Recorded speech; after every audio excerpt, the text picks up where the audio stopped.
Okay, so we are going to shift our topic a little bit here. We've got a caller holding. I believe he is on the air now. Dan, are you there? I am here. Aloha, Felicia. Thanks again for having me on. You're welcome. And if your radio is on now, I will have you turn that off. I think I hear an echo. I wanted to give the listeners a little bit of background. We're moving over to talking about this constitutional amendment to the United States that is reversing Citizens United, which states that corporate citizen has the freedom of speech, and it can be expressed through unlimited spending in the elections. And so Dan is my friend from Hawaii Island, who has been a very big part of trying to help create this movement. We're going to be hearing from our council chair, Mel Raposo, very soon. He might join you, Dan, on the phone. Great. Last week we had,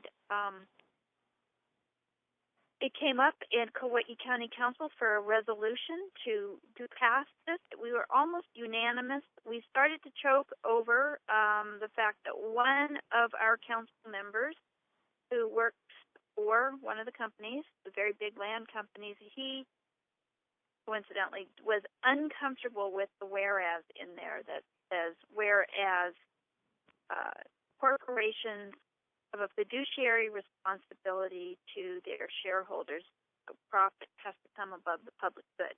Something to that effect. So there was a leg in there that is speaking to why we want to have this resolution that is in tandem with municipalities across the country. This resolution is directed towards our state government and our county government, saying, hey, this is the position we're taking.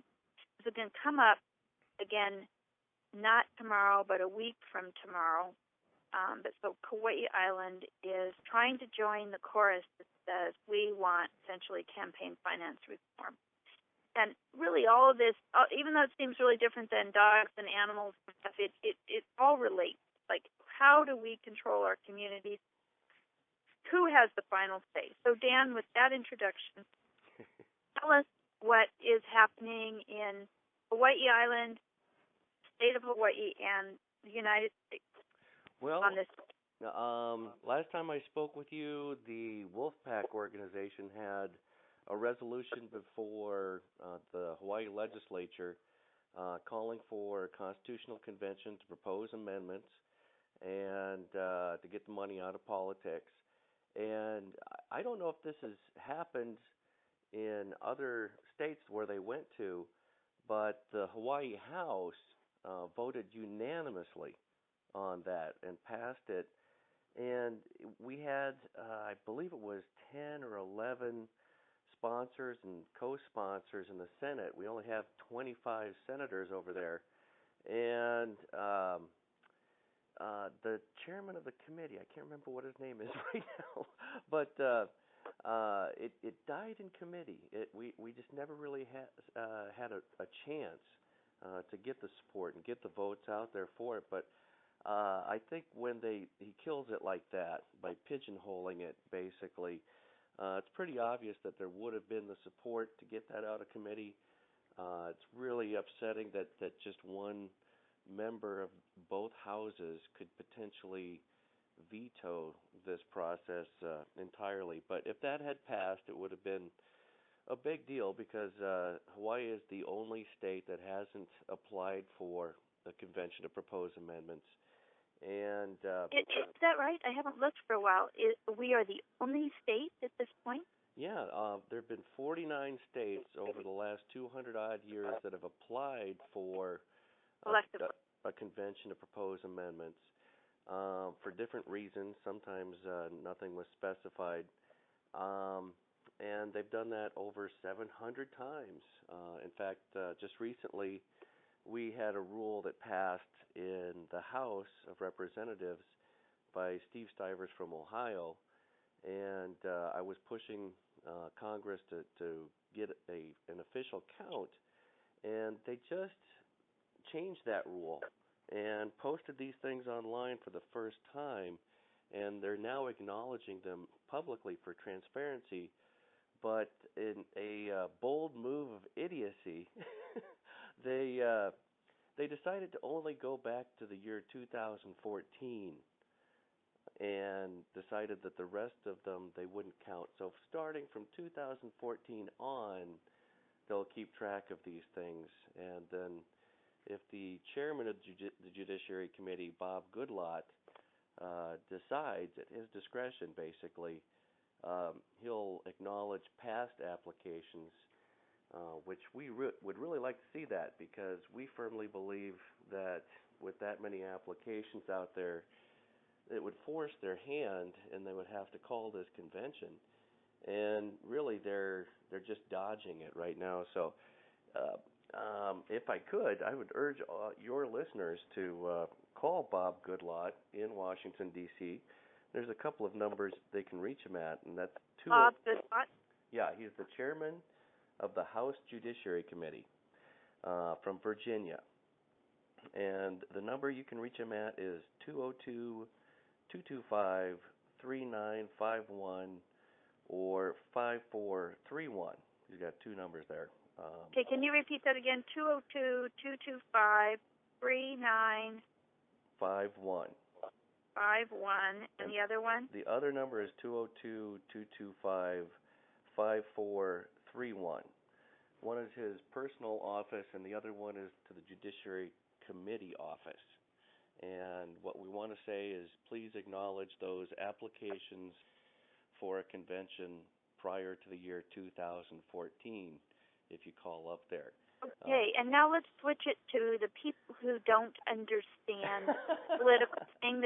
I appreciate your nuanced and deep knowledge. Sure. And I want to acknowledge that you have a role in allowing this to happen as a result of your simply reminding the White House or the Congress, I'm not sure which, that they weren't looking at and counting the states that were asking for change. But tell us why we need this change. In my opinion, this is about as important as the women's right to vote. Well, absolutely. It's all about representation, and we feel it from the county level to the state and federal level that this system does not represent us. It's a fallacy that we live in a representative democracy. That's not the reality at all. And one of the big problems is that there is representation of the top bidders. We have a government that's basically coin operated, where the highest bidders get the policies they want. And as you said earlier, the corporations are allowed to spend unlimited amounts of money to do that. So it doesn't quite work that way for the average citizen, unfortunately. Right. And so there's actually been studies on that. There was a really good graph that I saw that when you look at what the needs are of that 0.01%, the probability of them getting their needs met is really strong. And with the common man or common person, I want a common woman, common person's perspective, there's almost not a corollary. Have you seen that graph? I think I know which one you're talking about. Represent Us put that out recently, I believe. Yeah, and there's a lot that's there. Is that the very, very wealthy are able to pretty much influence all of our politics. Right. Get what they want. Exactly. And even if the politicians are elected with the best of intentions that demand to appeal to the funders of the election, still kind of looms over you in that next election, and you do have to win their support next time around, or it's still going to be a battle. We saw a couple of elections like that just in our local county politics on the Big Island.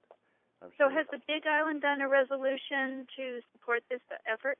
To tell you the truth, I haven't seen anything of any substance, really. It sounds like what you folks are doing over there is fantastic. It's an initiative on the ballot coming up, or is it? It's just a. Oh, it's a resolution, and so we had and he might be coming on the air right now. Our chair of our county council, Yeah. We had Tipukai Puali'i. He's one of our council members, and Joanne Yukimura. They introduced a resolution. Mel, are you on the phone? Yes, I'm here. Okay. Thank you. We're talking about the resolution that came out last week, and we have a person that has been very involved with at a national level who is from Hawaii Island on the line with us. Can you explain to the listener and to Dan the intention of this resolution? The intention of the resolution, as I understand from the points was really to highlight what we believe was the ruling that the wrong ruling made by the Supreme Court regarding corporations. That the ruling was that they were considered the same as people, and that money was a form of receipt. And I think that was the basis of the resolution asking that it overturned. It was a lengthy resolution, but I think, the bottom line is that those were the concerns that the institutions as well as the other members of the council. Yeah, there were 15 whereases in there, so we started to kind of in the room go back and forth on a few of the elements in there. But for the most part, I would say all 7 of our council people are on board to want to give a unanimous, that we would like to see our representatives go towards the state. Yes, I mean our state representatives be put into the national voice thing. We would like to have that looked at and changed with the constitutional amendment.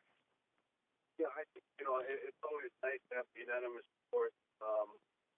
And, I'm optimistic that will happen, once the council is going to get a chance to iron out their ideas and hopefully reach a compromise and we can actually get a 7-0 vote.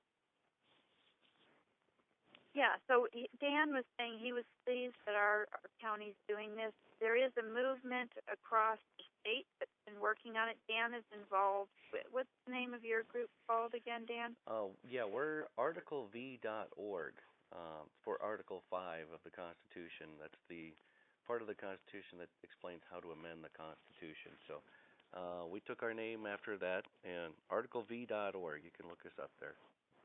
And so there's 2 ways to amend the Constitution. Either the Congress, the House, and the Senate can come up with a supermajority that vote for that, or we can have, 3/4 of the states come up with one? 2/3 of the states will apply for a convention. They specifically wrote it so that the states are applying for a convention. They had originally written it so that it would take 2/3 of the states proposing an amendment, but then they changed that and made it so it was a convention so that people would have a chance to hear both sides of those issues. But yeah, 2/3 of both houses propose an amendment, then it goes out to the states for ratification, and right now 3/4 of the states would be 38 states. And last I checked, I think it was about 24-26 Democrats and Republicans. So when you consider that whether an amendment proposal comes out of a convention or from Congress, it only takes 13 states to veto any proposal out there. So whatever comes down that pipeline is going to have to be acceptable to both sides. And it's one of those things I think we really need to keep in mind, too, is that this has to be a proposal that has significant unanimity of opinion. So you might be in agreement with our council member, Kaneshiro, who wanted it to be as simple as possible for as many yeses. Is that correct? Like we have I like what we have, but when we want to get as many states as possible to be able to be in unanimity, or everybody has the same perspective or is in agreement, it's always nice when there is broad agreement for an idea. So you're saying keep it simple? Well, to tell you the truth, I'm not sure I know if the right solution is on paper yet, but I trust the process, and I hope that the end result is what we were hoping for. But I'm not sure how it affects the unions, and I would. If it is a little bit complicated, I wouldn't be surprised. It's a tricky issue. We're talking about how to control political speech in a constitution that allows uh, freedom of speech, political speech. Well, I think one easy thing is to say that corporations aren't citizens. Human beings are citizens, and to me, that's a very big step. Right. Well, but then what are some? I know many unions are not corporations; they're more like clubs. But then again, how would those groups be affected by those kinds of things? And I think we should hash them out as a nation, because I don't feel that neutering the power of labor is in our best interest either. Right. So this is asking for a broad convention. So thank you, caller, for calling in. Dan, Mark from Hilo. And Mel, I'm going to keep you on the line.